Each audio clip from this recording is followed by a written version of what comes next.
Boxing update mga tol, unang laban ni Wonderboy Martin under ng MP Promotion mangyayari na po ngayong September 7. Mapapalaban po si Wonderboy Martin sa Mexico kontra sa isang Mexicanong matangkad.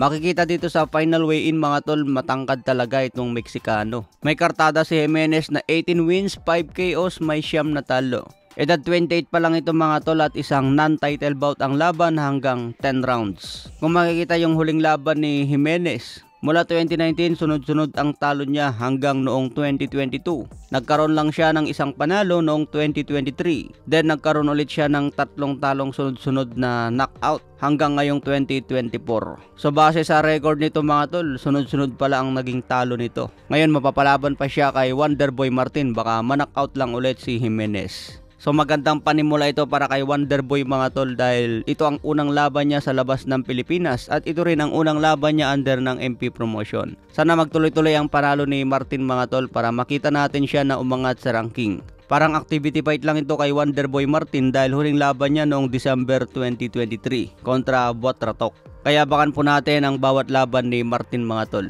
Hindi rin siya magpasigurado dito kasi matangkad itong kalaban niya. Pero tingin ko mga tol, kaya ito ni Wonderboy Martin. Sa ibang banda naman, laban po ni Marlon Tapales ngayong September 7 kontra Kumar. May kartada si Kumar na 11 wins, 6 KOs, may isang talo. Dadayo nga po si Marlon Tapales sa Cambodia para itumba itong si Kumar. Paglalabanan niya po dyan ang WBC Asian Continental Super Bantamweight Belt. Matatanda ang nahawakan ni Marlon Tapales ang Unified Belt dahil naagaw niya ito kay Murodjun Akhmadaliev.